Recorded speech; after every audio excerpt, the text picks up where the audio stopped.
John Augustine Washington, the great-grandnephew of our first president, was born May 3, 1821 at Blakely near Charlestown in Jefferson County. He grew to manhood, met and fell in love with the beautiful Eleanor Love Selden, and then they had 7 children. The heir to Mount Vernon, the last member of the Washington family to own the great president's home, saw in the 1850s the coming division of his country.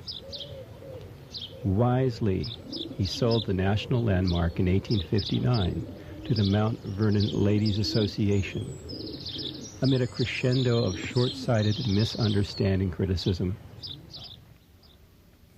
After a brief stay in Fauquier County, his wife Eleanor and their 7 children returned to their ancestral home, Blakely, and there, sadly, his young 35-year-old wife died prematurely in 1860. As the war got underway and drums were being struck and sabers rattling, the 40-year-old widower chose to take a stand with his state and was commissioned as a lieutenant colonel on the staff of General Robert E. Lee.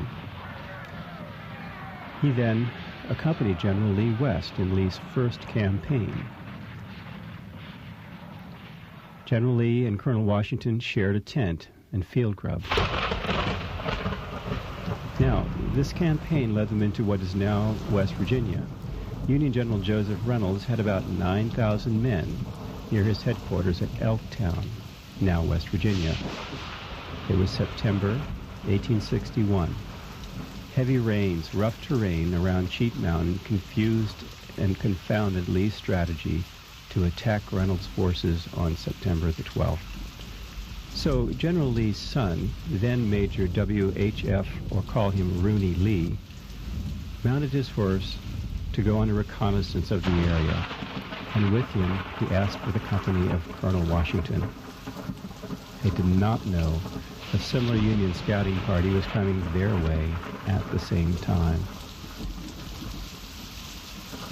While passing under a smooth bark peach tree at stream's edge, 3 bullets shattered the silence and ripped into Washington's body, and he toppled to the ground. Rooney Lee's horse fell under the fire from the rifles of a young soldier from Indiana, who little knew the namesakes he was firing at. Young Lee fortunately escaped on Washington's horse, and on it was one of the fabled swords that George had given to his nephews, dangling from the saddle's pommel. John Augustine Washington died soon after in Union Camp.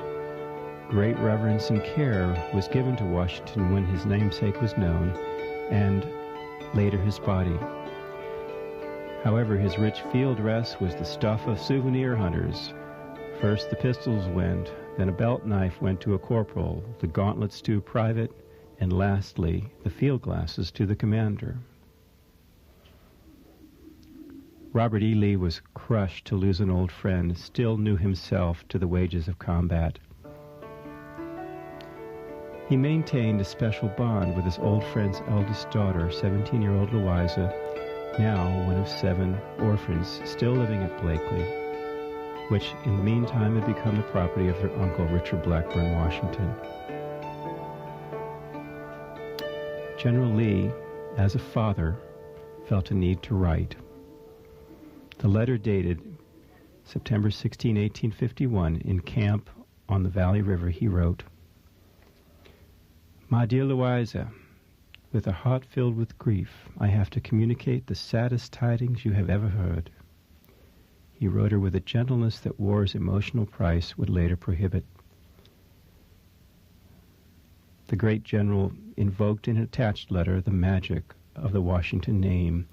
He said, "Our enemies have stamped their attack upon the rights with additional infamy by killing the lineal descendant and representative of him who under guidance of Almighty God established them, and by his virtues rendered our republic immortal."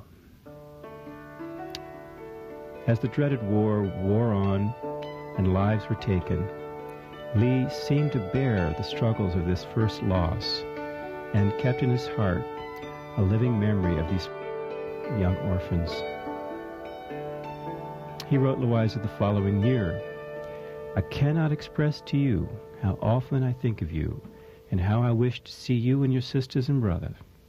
Tell me how you are and how I can see you. Present me very kindly to your sisters and little brother, and believe me with much affection. Most truly, R. E. Lee."